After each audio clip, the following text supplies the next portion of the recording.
तो एक हादसे में रोड एक्सीडेंट में मेरी फैमिली की डेथ हुई है, जिसमें मेरी बीवी, मेरी बेटी, 2 बेटे जो हैं वो अल्लाह को प्यारे हुए। मुझे भी चोटें लगी थी, ऊपर वाले ज़ख्म तो ठीक हो गए, लेकिन ये जो टाँगों वाले हैं, ये अभी तक हैं। और नतीजा था वो अस्पताल में लवारसों की तरह छोड़ के चला गया। वहाँ फिर एक इमाम मस्जिद थे हमारे, उन्हें पता चला, उन्होंने फिर कोशिश करके यहाँ मुझे एडमिशन दिलवाया।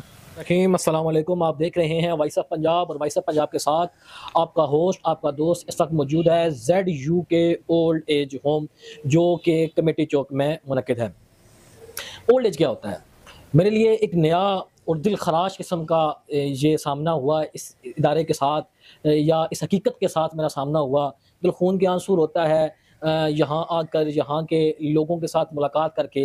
मेरे साथ मोहतरम जनाब इस इदारे के ओनर, इसके CEO मोहतरम जनाब फ़खर अब्बास साहब मौजूद हैं, बुज़ुर्ग यहाँ पे मौजूद हैं। ये एक ऐसा इदारा है जहाँ पर ऐसे वालिदैन पाए जाते हैं जो साहिब औलाद होने के बावजूद इनकी औलाद कोई नहीं है।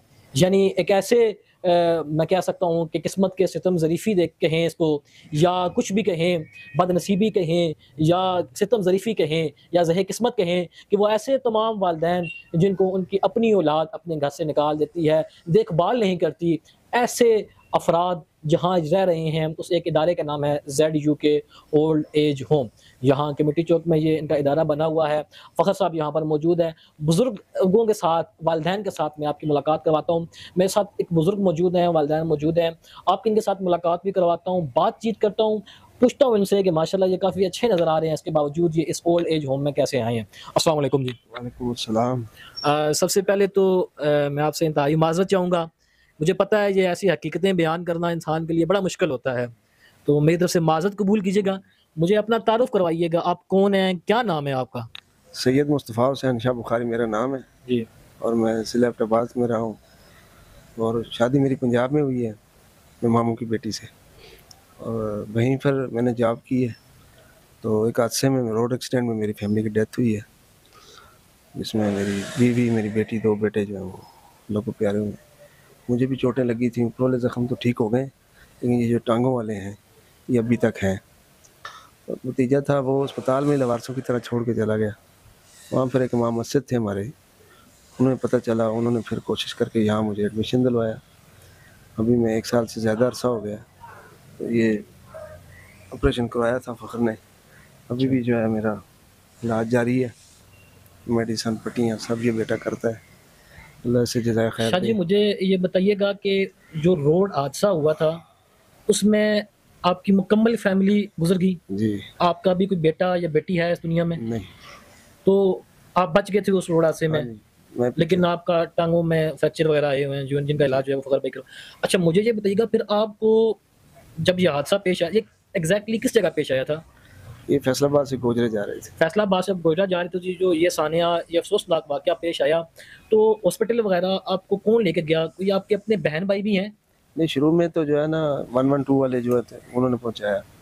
बहन भाई तो एक ही था, फ़ौत हो गया, भाभी भी फ़ौत हो गई। भतीजा था जो, उसकी बीवी बच्चे थे। जी। उन्होंने फिर इधर एबटाबाद ले आए, यहाँ अस्पताल में दाखिल किया, और इसी दौरान उसने अपनी जो है ना, मेरा यहाँ वाला जो घर था अब्बू का, वो भी थोड़ी ज़मीन थी, या मेरा घर था, कुछ पैसे थे, वो लेकर बाहर चला गया बच्चों को लेकर।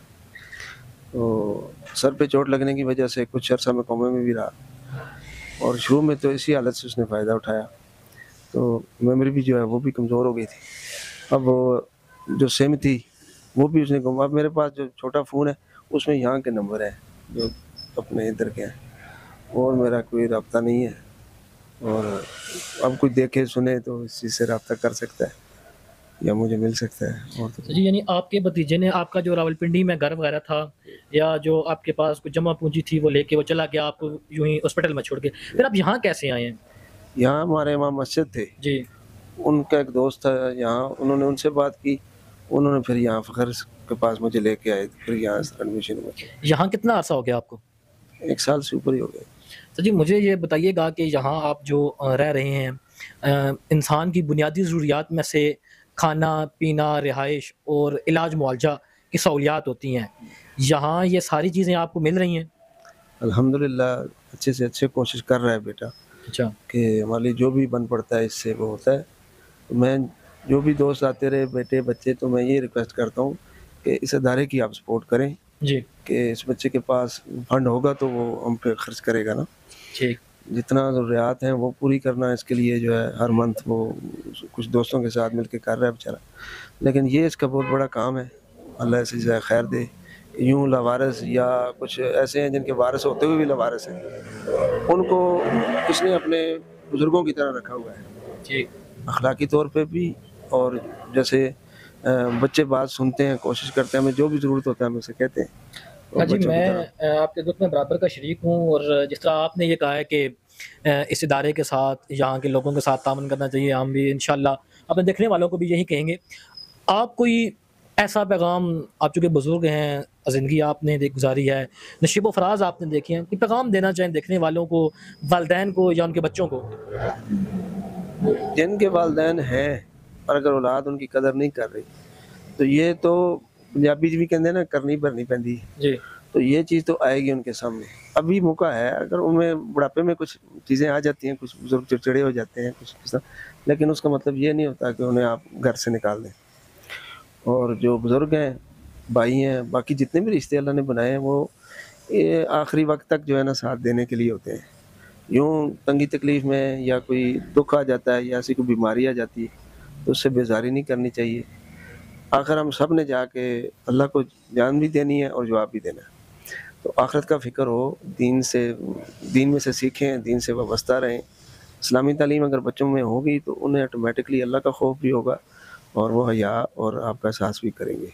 बहुत बेहतरीन पैगाम था शाह साहब की तरफ से कि आप अपने जो वालिदैन हैं, उनका जिनकी जो ज़िंदा हैं, उनका ख़्याल रखें और वालिदैन के लिए भी बड़ा अच्छा पैगाम दिया है कि अपनी औलाद को दीन की तालीम दें।